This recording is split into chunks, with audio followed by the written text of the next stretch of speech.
Welcome back to another episode of Tales from the Cartridge, Bedtime Stories.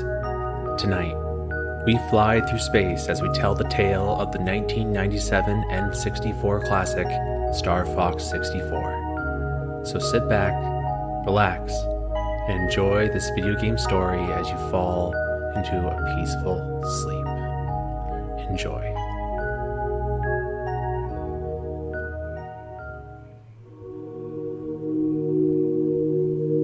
The vastness of space.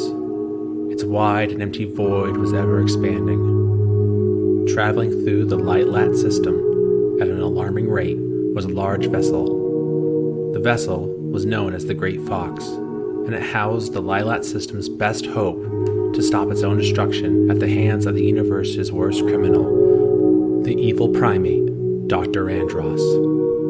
Rob 64, the Great Fox's robotic operator, called out to the Star Fox team about a Priority 1 alert from General Pepper himself. General Pepper's voice called out throughout the Great Fox, pleading for help from the Star Fox team. The evil Andross declared war on the Lylat System and was attacking the peaceful planet of Corneria. The sirens of the Red Alert blared throughout the Great Fox as red lights flashed on and off. Team Star Fox dashed through the long corridor to the docking bay where their R-Wings waited for them.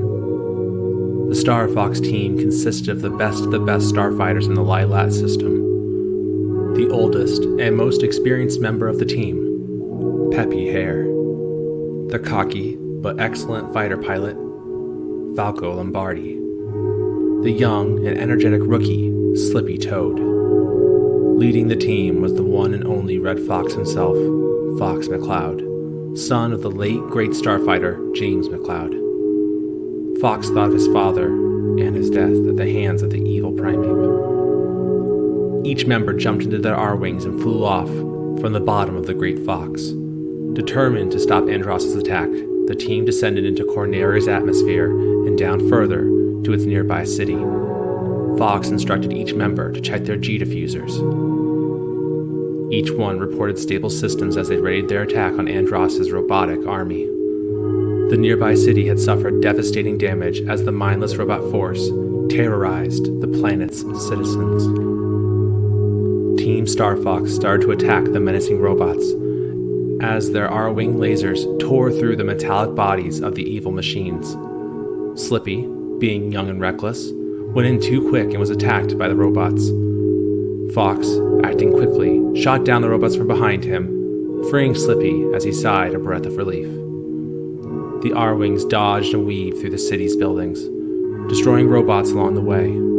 Peppy, with his wisdom and years of experience, instructed Fox to do a barrel roll to dodge incoming laser fire. As the team left the city, they looked for the Army's commander in charge of the assault on Corneria. As the team found themselves in a clearing, the R-Wings went into all-range mode. Fox and his team ran into the evil Grenga, one of Andross's commanders. The primate Grenga and his mechanical robot twisted and turned, trying to swat down the pesky R-Wings of the Star Fox team. 4 sets of the R-Wings laser blasts rained down on the primate's robot as it struggled to end the animal team. As the last of the lasers hit Grenga's mech, the evil commander called out for Andross as his robot destructed into a pile of metal and fire.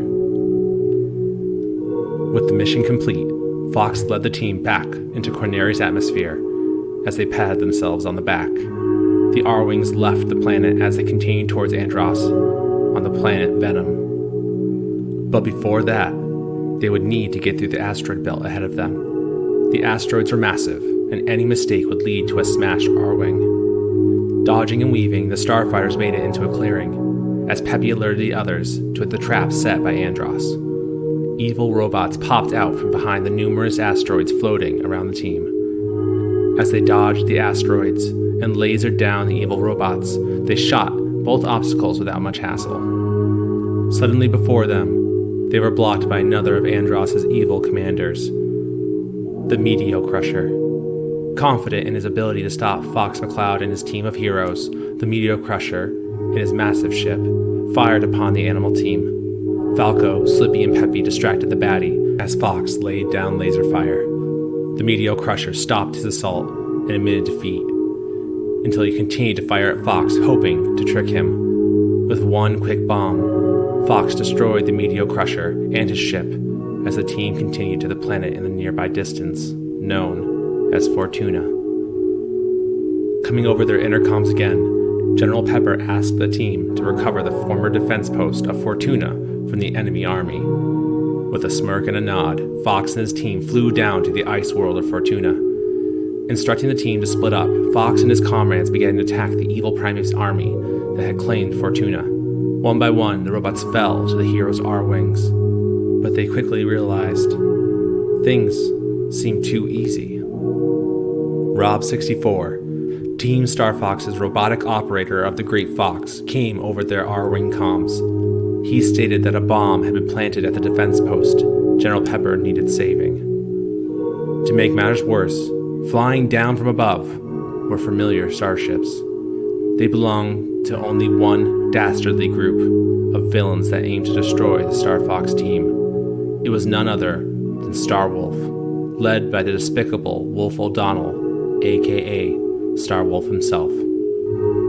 Starwolf was compiled of some of the worst, Pigma Dengar, the former Star Fox pig who betrayed the team that was once led by James McCloud himself. Leon Pawlowski, the sophisticatedly wicked chameleon fighter pilot. Last was Andrew Orgoni, the newest member of the Starwolf team and nephew of the evil Dr. Andross. Determined to not let Fox stop the bomb from going off, Team Starwolf harassed the heroes to stop them from interfering.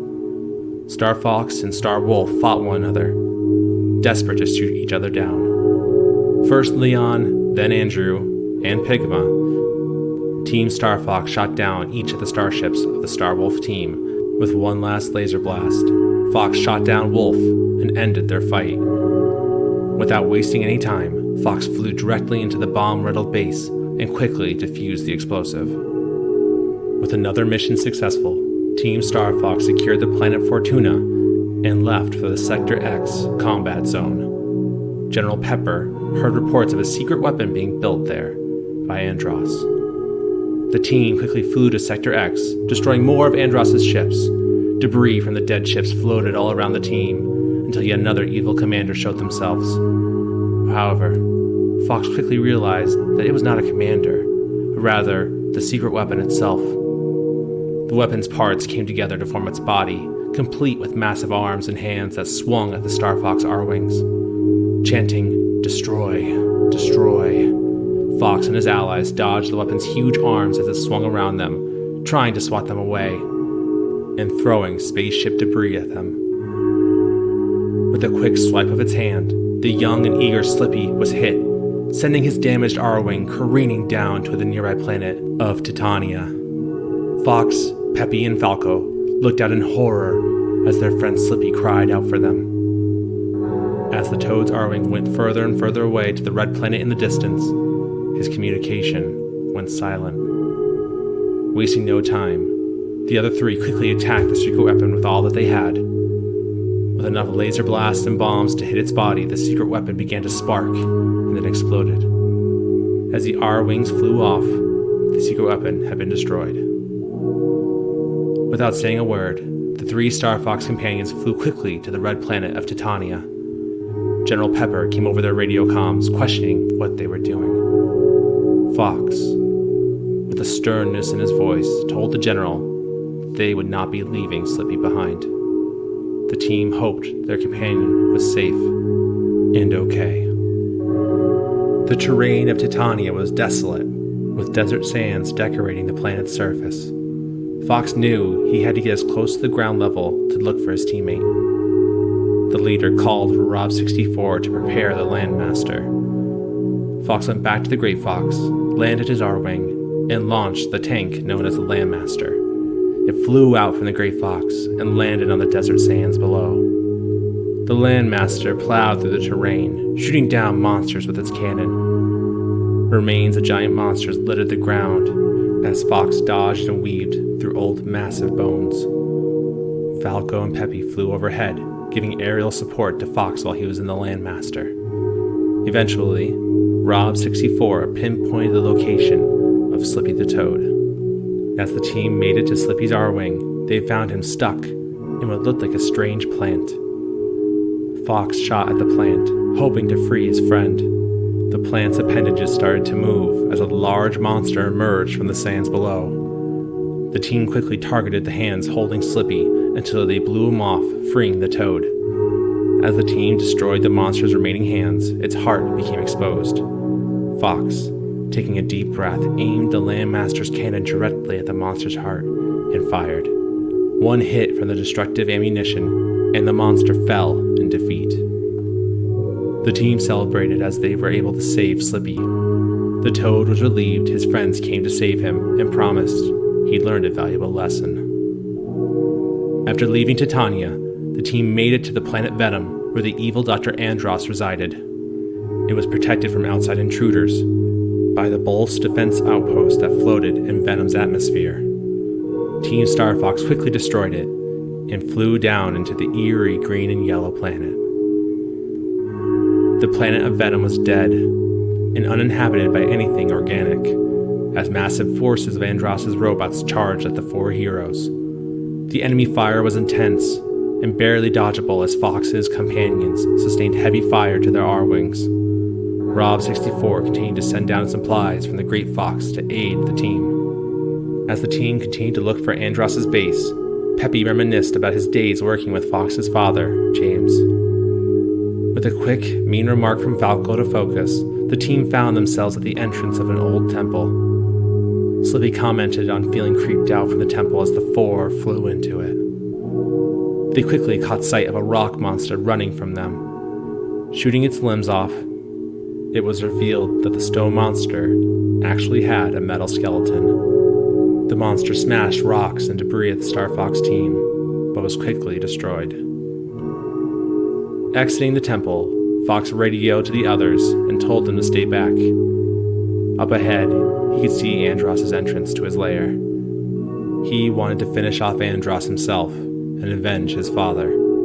Slippy, Peppy, and Falco pleaded for Fox not to go, but the Star Fox leader flew into the air and down into its entrance. The corridor was tight and full of dangers as Fox maneuvered through it in his starfighter.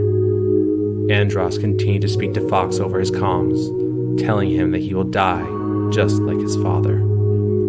As Fox made it to the end of the corridor, he emerged into a massive open room. From the depths of the room itself, emerging from the shadows in front of Fox, came forth the enormous head of Andross himself. Fox, stationed in his arm-wing, was tiny compared to Andross and his tremendously large head. The evil doctor laughed out loud, staring down at Fox.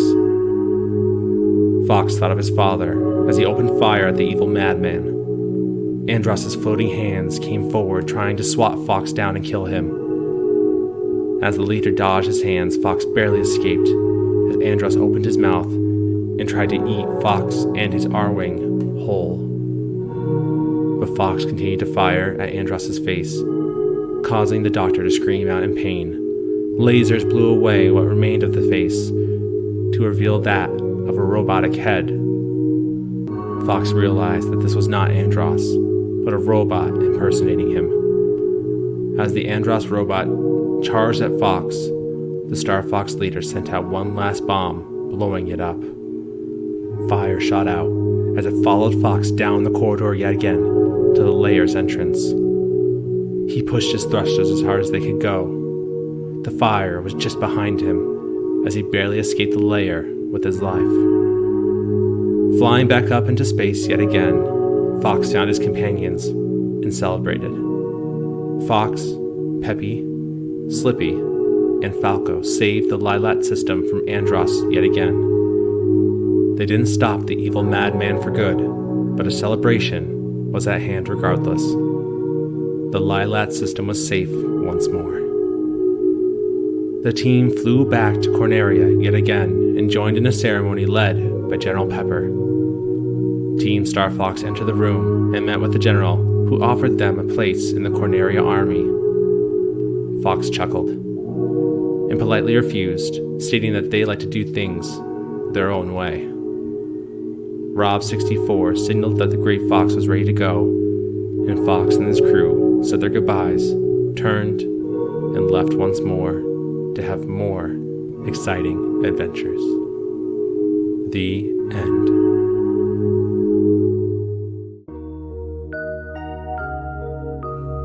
Thank you yet again for listening to another episode of Tales from the Cartridge Bedtime Stories.